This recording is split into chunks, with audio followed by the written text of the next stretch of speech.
Hey everybody. This has been on me like heavy. So I'm just coming on here to let you guys know that however you may feel, whatever life situations that are going on right now, I'm here to let you know that they will not always be this way.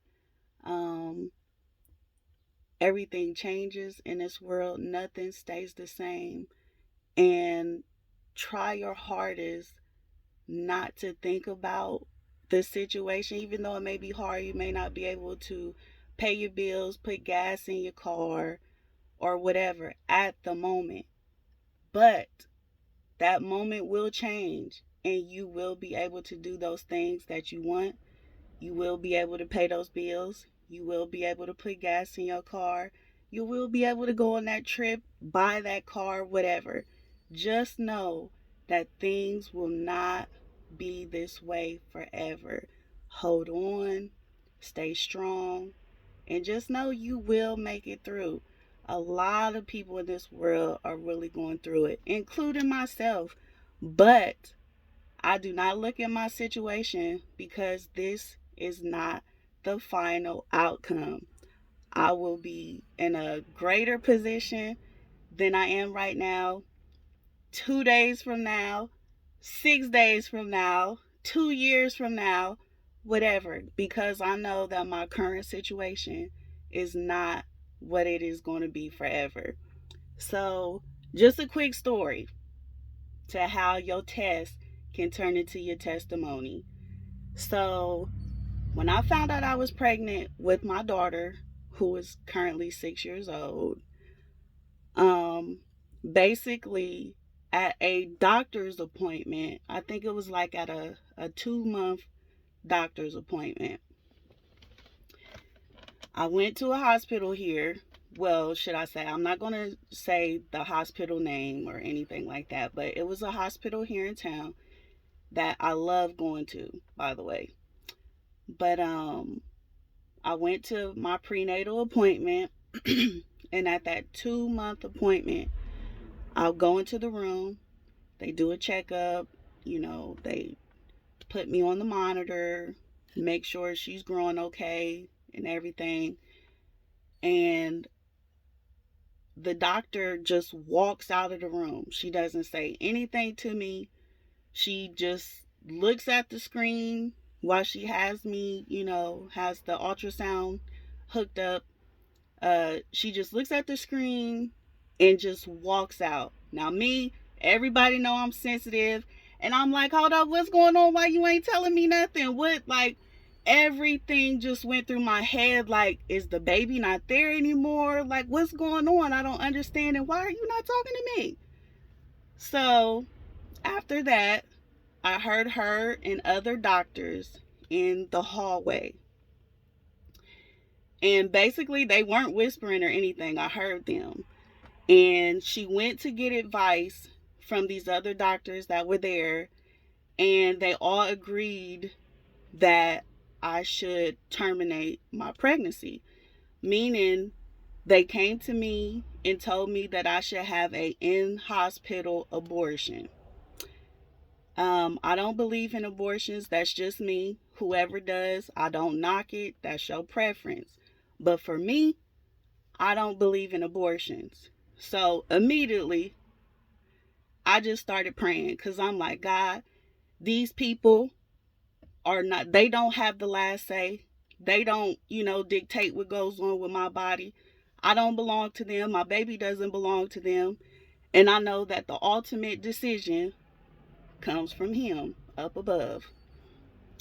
So as I'm praying, I'm crying, which I might do now, but excuse me.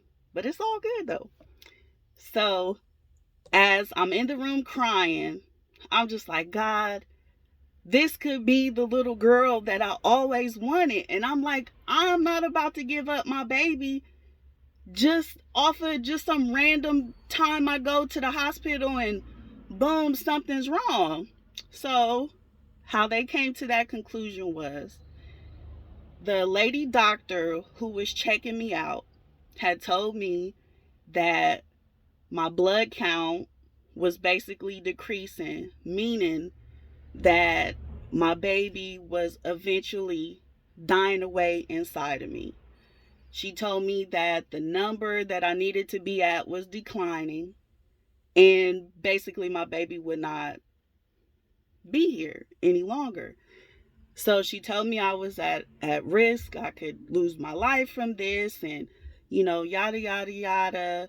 The best thing to do was just to take the baby. You can always have babies later and all that kind of stuff. So thank God that I come from praying parents. My stepmother, Shantae. Tay, I love you. Thank you for instilling that into me, for never giving up, and to always pray. Always pray, regardless of what any situation looks like. Just pray. And again, y'all, I prayed. So they tell me to go home. They're like, we want you to come back, and we want you to come to the emergency room at, I think it was like 7 or 7:30 tonight. That night, I'm sorry. So I'm like, okay. So I get home. I call my best friend, and I'm like, girl, like, why are these people telling me that I gotta abort my baby? And I'm like, I feel fine. I don't think nothing's wrong with the baby. I don't agree with this. Like, I don't think this sounds right. So she's like, see,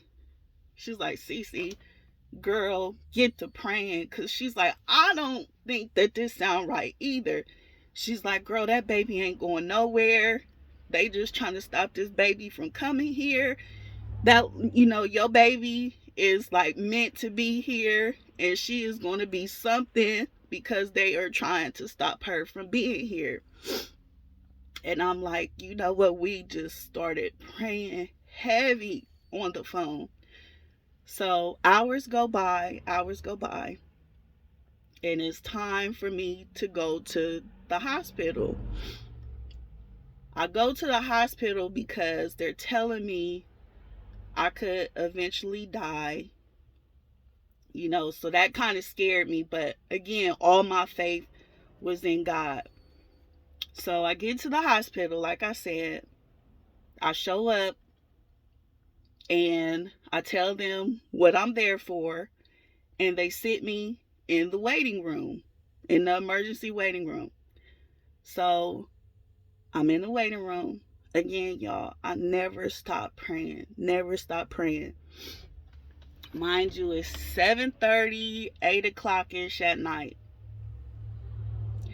And I'm just praying. And as I'm looking, time is going by. I'm like, okay, it's 12. They still ain't came and got me. It's 1. I'm still in the waiting room. I'm like, what in the world is going on? But y'all, I was not realizing what God was doing inside my stomach, y'all. So the whole time that I'm waiting in this waiting room, God is working a miracle on my baby, on me, and I'm not even paying any attention.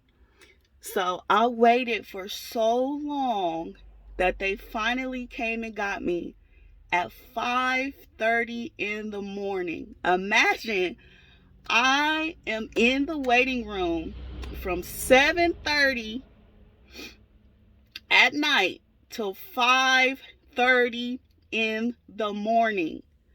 So a doctor comes out and he tells me, I just want to make sure that this is what you really need.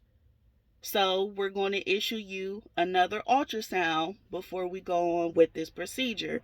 And the procedure was, again, a DNC, and that's, again, an in-house abortion. So he sends me to get an ultrasound, and this lady was the sweetest lady. I swear, y'all, I think she was an angel. So she takes me upstairs to this hallway. And I mean, when I say I was in like the darkest hallway, like I'm like, y'all really took me to no man's land to get an ultrasound. Like y'all could have did it in the room. But again, y'all, this is how good God is. So I get to the ultrasound room, and the lady asked me, she said, "Sweetie, so what's going on?" And I told her, I said, "Well, I had to go to, my appointment today, and the doctor that I seen had told me, that my baby was basically shrinking, and that eventually I was going to lose my baby, and they want me to have an abortion inside of the hospital." So she's like, "Oh, sweetie, I'm so sorry to hear that." She's like, "You know what? Let me get you started with this ultrasound." So she hooks me up to the ultrasound, and she like double tasting me. She like, "Girl, what you say was wrong with you again?" And I'm like, "They told me that my baby sac was shrinking, that my blood count, I'm sorry, was like lowering, which meaning I was losing my baby." So she told me, she said, "Please don't tell them that I showed you this. But sweetie, there is nothing wrong with your baby." She said, "This is going on. This right here is perfect. This is perfect. Your baby is the size that it's supposed to be. What did you say again? What's wrong with this?" And I'm just sitting up here and I'm bawling, y'all, by this time, because I'm like, man, this was nothing but God. I'm telling y'all. So let my test be a testimony to whoever may need to hear this.